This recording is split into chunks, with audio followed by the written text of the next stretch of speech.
부루마블이라는 게임이 있는데 참 유명한 게임이죠.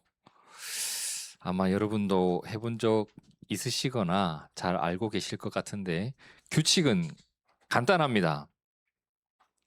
게임을 시작할 때 모든 사람들에게 다 똑같이 같은 양의 무엇을 돈을 줍니다. 돈을 다 나누어서 가져요. 분명 시작할 때는 모두가 똑같이 출발합니다. 근데 게임을 하다 보면 누군가는 돈이 점점 많아져요. 많아진 만큼 또 누군가는 점점 잃어요.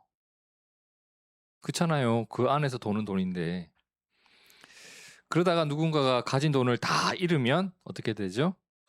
이제 게임이 끝나는 거예요. 누가 이기는 거예요? 돈을 많이 가진 자가 이기는 게임입니다.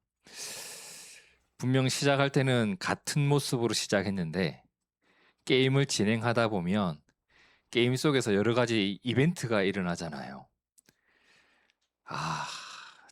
저놈이 사놓은 땅에 내가 도착하면 안 되는데 그게 또 내 마음대로 안 돼.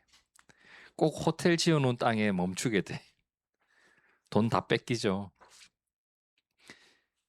무인도에 갇히고 우주여행을 뽑았는데 이상한 거 걸리고 그런 이벤트가 몇 번 일어나다 보면 누군가는 돈을 더 많이 얻고 누군가는 돈을 더 잃고 제가 중학교 시절에 이런 생각을 한 적이 있거든요.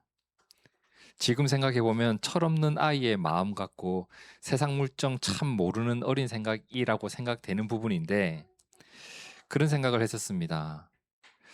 세계를 통일을 해서 한번 리셋을 시켜버리고 싶다. 가난한 자도 없고 부유한 자도 없이 모두 동등한 분배 속에서 살아가는 세상을 이루는 세계 정복자가 되고 싶다는 것이 중학교 2학년 때 제 꿈이었습니다. 그래서 제가 세웠던 구체적인 방법은 무엇이었는가? 모든 사람들에게 치킨 중독을 시키겠다. 그래서 어느 날 갑자기 치킨 공급을 중단시키고 저를 제발 치킨을 주세요. 이렇게 해서 내가 세계 정복을 하겠다. 그런 상상을 해봤는데 그러한 시작이 있다고 참 쳐봅시다. 그래, 전 세계 사람들이 가난한 자도 없고 부유한 자도 없고 모두 동등한 분배를 한번 딱 했어요. 근데 그 모습이 지켜질 수 있을까? 모두가 동등한 모습으로 계속 살아가는 것이 지속 가능한, 유지 가능한 모델일까? 아니죠. 그게 뭐 부루마블에서도 금방 깨져버려요, 여러분. 주사위 몇 번 굴리다 보면 금방 돈이 오고 가고 하거든요. 현실은 더 실감나게 와닿는 부분들이 많잖아요. 그 삶이라는 것이 우리의 생각대로 펼쳐지는 것도 아니에요. 돈을 열심히 모으고 있는데 내 몸에 병이 하나 딱 생기면 그냥 끝나는 거예요. 인간들이 모여 살아가는 이 사회가 단순하지도 않아요. 사람들은 눈에 불을 켜고 내 돈을 뺏어가려고 해. 내 돈을 어떻게든 쓰게끔 만들려고 해. 그리고 사람들마다 뭐가 달라요? 역량이 달라. 누군가는 돈 버는 기술이 아주 탁월한데 누군가는 돈 잃는 기술이 탁월해.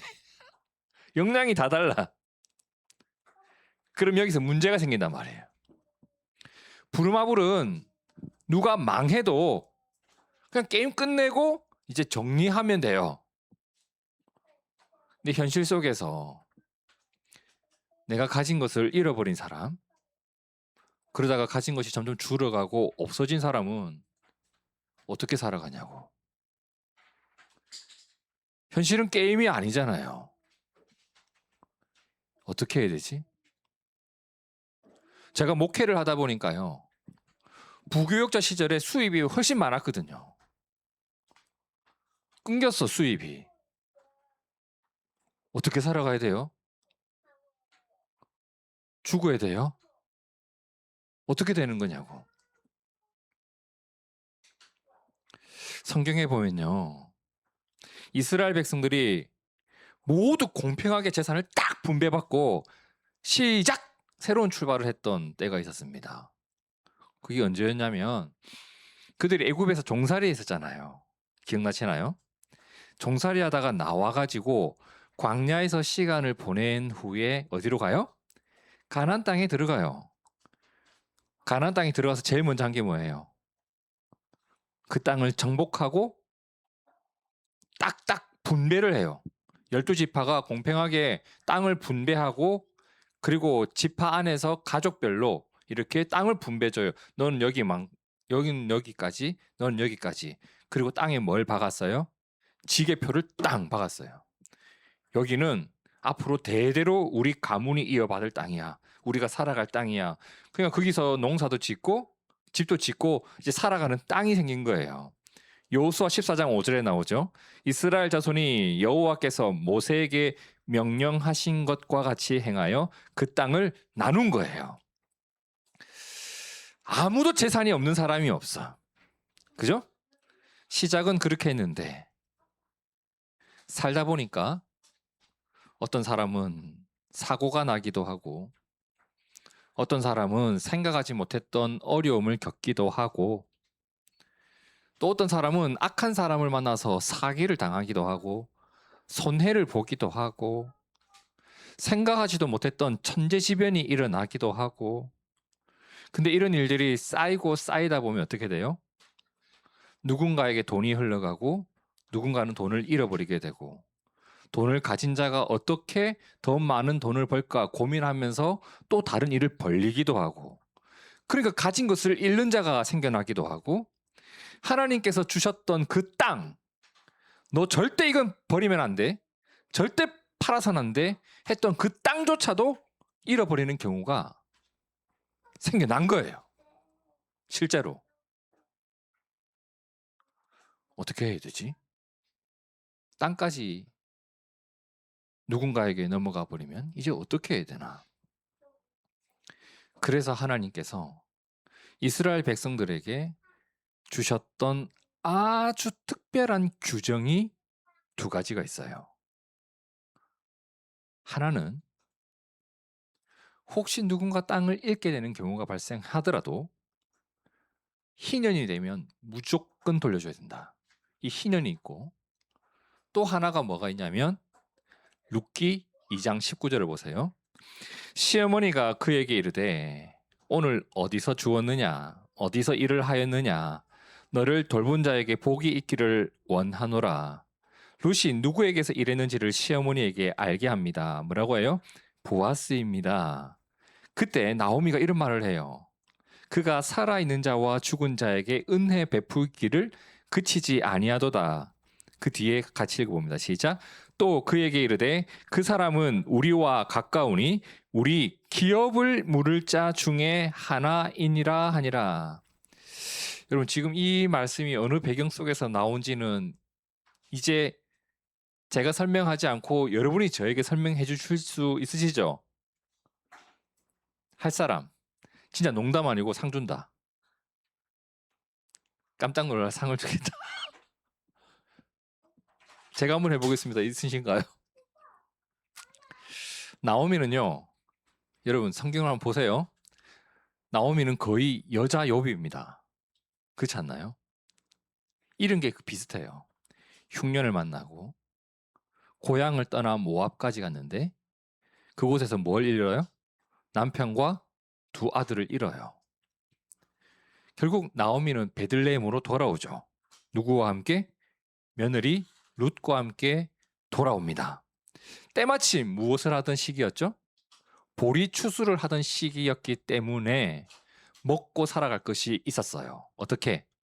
남의 이삭을 주우면서 먹고 살아갈 수 있는 방법은 있었단 말이에요. 그러니까 룻이 이삭 주우러 갔던 거예요. 근데 이삭을 주우러 갔던 룻이 이게 이삭을 주워온 건지 지 땅에서 수확을 거둬온 건지 헷갈릴 정도로 너무 많은 양의 이삭을 주워온 거예요. 한 에바 15kg. 하루 주웠는데 15kg를 주워왔어요, 여러분. 나오미가 물었던 거죠. 네 어디서 세빈 거냐? 어디서 주워온 거냐? 훔친 거 아니냐? 아니다. 주운 겁니다. 보아스라는 사람의 밭에서 주워왔습니다. 그러니까 그게 보아스 밭이었어 이런 거예요. 보아스가 누구인지 설명해 주죠. 그 사람은 우리와 가까운 사람이야. 이 말은 우리 친척이야 이 말이에요. 죽은 네 시아버지의 친척이야. 그리고 두 번째로 뭐라고 해요? 그 사람은 우리 기업을 물을 자야 라고 해요. 이제 기업을 물을 자, 우리가 이 말을 이해를 해야 합니다. 굉장히 중요한 개념이에요. 기업을 물을 자. 먼저 무르다. 이게 무슨 말이에요? 무르다. 이거 깨졌어. 아이, 내가 물러줄게. 무르다. 뭐예요? 내가 대신 갚아줄게. 내가 대신 책임져 줄게. 그 말이에요. 그럼 기업은 뭐예요? 이스라엘은 세 가지 정도에 대해서 기업이라고 표현을 많이 해요. 먼저 첫 번째는 땅이에요. 하나님께서 나에게 주신 기업, 하나님께서 나에게 주신 재산. 자, 레위기 25장 25절을 보세요. 만일 내 형제가 가난하여 그의 기업 중에서 그의 땅 중에서 얼마를 팔았다. 그에게 가까운 누가? 기업 물을 자가 와서 그의 형제가 판 것을 물려줘라. 이 말은 누군가가 너무 어려운 상황이 되어서 땅을 누군가에게 팔게 되는 상황이 펼쳐진다면 기업 물을 자가 와서 그거 좀 도와줘라 이 말이에요. 자, 그리고 이스라엘이 기업이라고 했던 것 중에는 자녀가 있습니다. 신명기 25장 5절에 형제들이 함께 사는데 그중 하나가 죽어요. 근데 그 집에 아들이 없어. 아내만 남았어. 그러면 아내는 나가서 타인에게 시집 가는 것이 아니라 재혼하는 것이 아니라 그의 남편의 형제가 그와 함께 동침해서 그 사람을 아내로 맞아 그의 남편의 형제된 의무를 그에게 행하라. 이게 당시의 수혼법이라고 그들의 기업을 이어가는 방법으로 사용되던 그 당시의 규정이었습니다. 요즘은 아닙니다. 그 당시 이스라엘에서 이렇게 생활을 했다고 해요. 자, 이렇게 내 형제의 대를 이어갈 수 있도록 하는 거, 이게 또 기업을 물은다의 의미고, 또 한 가지가 뭐가 있냐면 그들의 삶의 환경이 먹을 것 없고 입을 것 없는 상황이 되었을 때 현재의 삶을 도와주는 것, 이 세 가지를 흔히 기업이라고 말을 해요.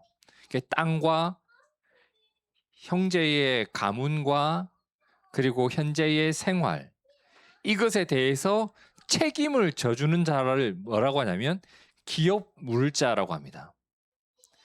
그러니까 어려움을 겪었을 때 하나님께서 이스라엘 백성들에게 주신 두 가지 해결 방법이 뭐였냐면 첫 번째는 아까 희년, 하나는 기업을 물을 자가 곁에 있다는 거예요.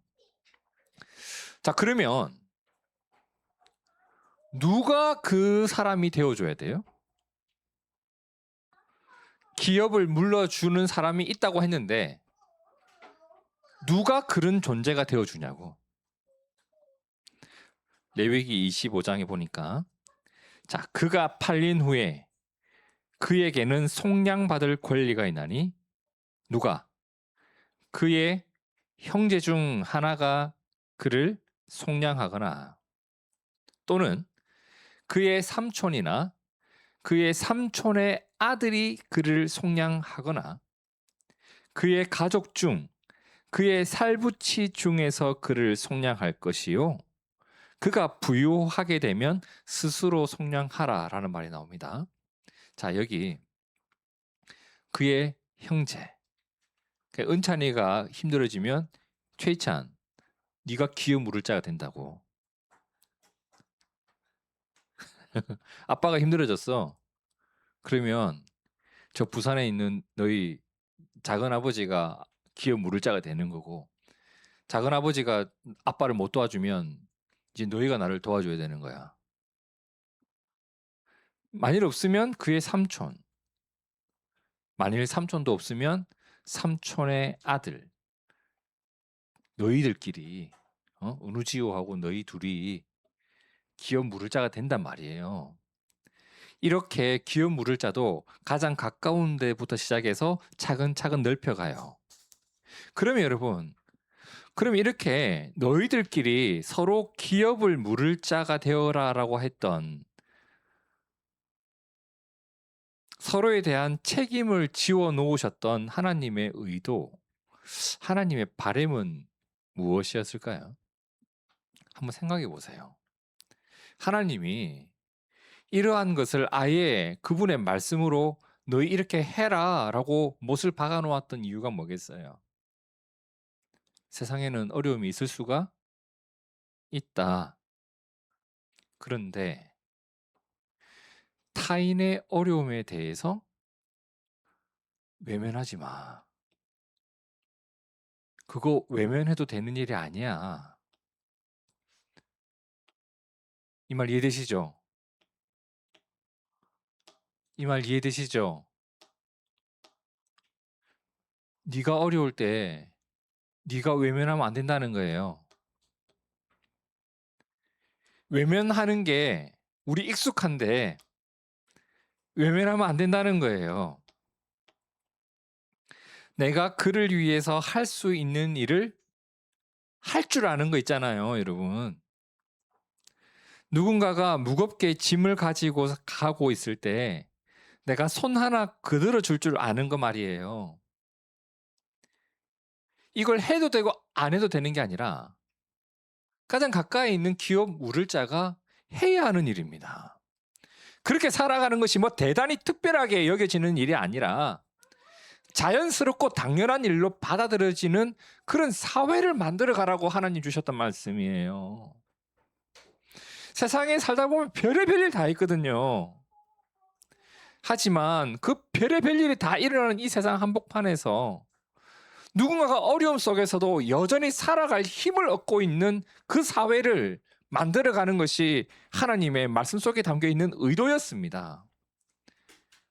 누군가가 어려움 겪었을 때 그의 망함을 보면서 비웃고 그리고 그의 망함을 보면서 어우 다행이다라고 생각하는 것이 이 세상 사회라고 한다면 하나님은 그러한 사회를 너희가 만들어서는 안 된다라고 하신 말씀을 주셨던 거예요. 우리 신명기 15장 7절을 한번 볼까요?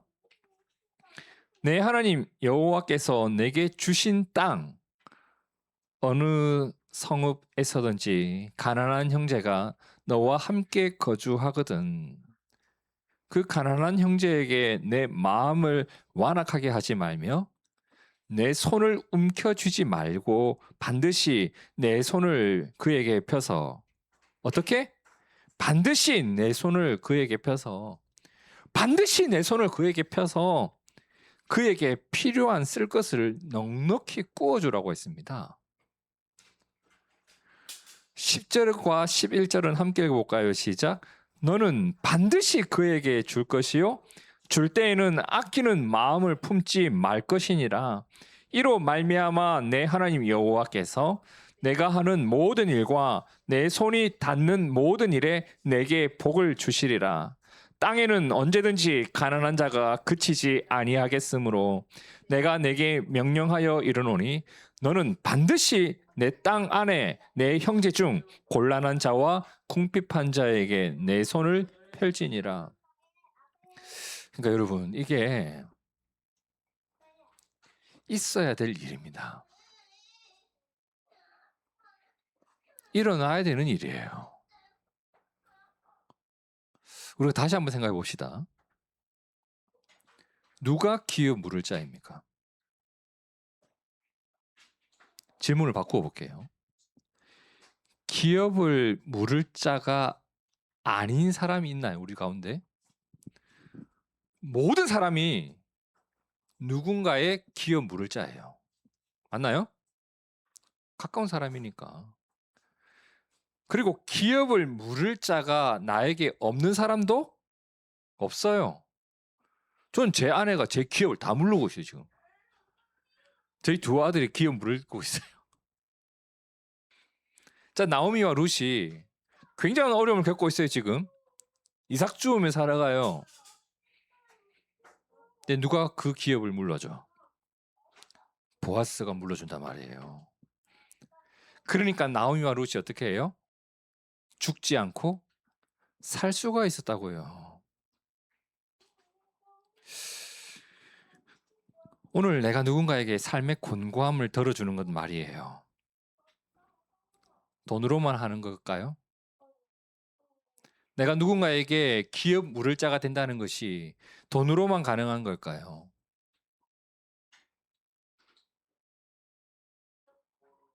저에겐 종현이가 저에게 기업 물을 자가 되어줬습니다. 차를 못 살 줄 알았는데 종현이가 저의 차를 구해왔어요. 기업 물을 자가 된 거 아닙니까? 그 차를 살 때 돈이 없는데 처남이 돈을 빌려줬습니다. 기업 물을 자가 되어줬단 말이에요. 제가 살아가는 저희 집, 제가 구한 집 아닙니다. 누군가가 기업 물을 자가 되어준 오늘을 살아가고 있는 거예요. 여러분 한번 여쭤볼게요. 그렇게 차 구하고 돈 빌려주고 할 때 막 욕하면서 아이씨 저 돈도 없는 게 차 살라고 한다고 이러나요? 구슬아 너 알고 있었어? 돈 빌려준 거? 방금 알았어? 막 지금 욕하고 있었던 것 같은데 아이씨 뭐지? 이러게 욕하고 짜증내면서 해주지 않았다고요. 제가 그래서 그 마음이 얼마나 고마운지 몰라요. 여러분 하늘의 기쁨이 어디에 있습니까? 주님 안에서 함께 살아가는 공동체 안에서 누리게 되는 것 아닙니까? 오늘 우리가 기억해야 될 것이 이거예요. 이 세상에서 우리가 무슨 일을 겪을지, 언제 어떤 일을 겪을지 아무도 몰라요. 언제 어떤 어려움이 다가올지도 모르고, 또 내가 언제 어떤 이익을 볼지 모르고. 근데 내가 많은 것을 가지고 있을 때 누군가의 기업 물을 자가 되어주고, 내가 또 어려운 가운데 있을 때 하나님께서 헤쳐나갈 누군가 기업 물을 자가 나에게 되어줄 것이다라고 하는 희망 가운데 살아가는 거 말이에요. 서로가 서로에게 각자가 할 수 있는 일로 책임을 져주는 거 말이에요.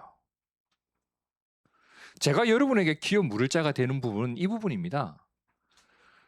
한 주 내내 하나님 말씀 묵상하다가 하나님 우리에게 주시고자 하는 말씀을 받고 들려주는 게 제가 여러분에게 기업 물을 자가 되어주는 영역 아니겠어요? 그리고 여러분들이 저에게 기업 물을 자가 되어주는 부분들이 굉장히 많아요, 사실. 제가 지난주에 물이 떨어져가지고 한상원 지사님께 바로 연락드렸습니다. 제발 좀 이것 좀 어쩌면 좋을까. 근데 바로 와주시겠다고 하는 걸 억지로 말렸습니다, 지금. 이게 얼마나 고마운 일입니까, 여러분. 이런 문제를 저 혼자 지고 가면 갖다 그냥 주저앉아 버릴 텐데 주저앉지 않고 제가 그 부분에 대해서는 한번 고민해 보겠습니다라고 하는 기업 물을 자가 되어주는 분이 계시니까 걱정이 안 되는 거예요. 제 아내가 저에게 기업 물을 자가 되어주는 부분이 너무 많아요. 저는 이미 파산입니다. 파산. 근데 아내가 기업 물을 자가 되어주고 두 아들이 기업 물을 자가 되어주고 가족들이 기업 물을 자가 되어주고 그러니까 제 마음속에 내가 누군가의 기업 물을 자가 또 되어주고 싶다라는 마음도 생겨나고 그렇게 살아가면서 무엇을 느껴요? 하나님의 살아계심과 하나님을 믿고 살아가는 즐거움과 믿음 안에서 살아가는 공동체의 따스함 속에서 이 땅을 살아가는 거예요. 여러분 오늘 우리가 누군가에게 기업 물려주는 때가 있고 기업을 물려받을 때가 있습니다. 때로는 시간을 함께하는 것 이게 맞습니다. 그것도 기업을 물려주는 거예요. 이 교회당 만들 때 여기다가 막 시간을 얼마나 같이 함께 했습니까? 내가 누군가의 눈물을 닦아줘야 될 때가 있습니다. 예, 그거 어렵지 않아요. 파스타 한 접시 사주면 되는 거예요. 그렇게 따스함 나누고, 나눌 것이 있으면 나누고, 어디 가서 맛있는 거 보이면 누가 생각나서 또 나누고, 여러분 하나님께서 그거 다 기억하십니다. 신명기 15장 10절 다시 한번 같이 읽어볼까요? 시작. 너는 반드시 그에게 줄 것이요 줄 때에는 아끼는 마음을 품지 말 것이니라. 이로 말미암아 내 하나님 여호와께서 내가 하는 모든 일과 내 손이 닿는 모든 일에 내게 복을 주시리라. 이것이 하나님께서 우리에게 명하신 삶의 모습이고 하나님의 사람답게 살아가는 방법입니다. 내가 누군가의 기업 물을 자가 되어지는 것, 그리고 누군가가 나에게 기업 물을 자가 되어주는 것.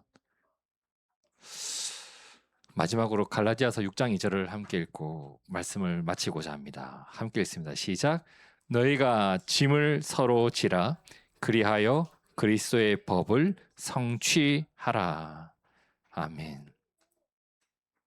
함께 기도하겠습니다.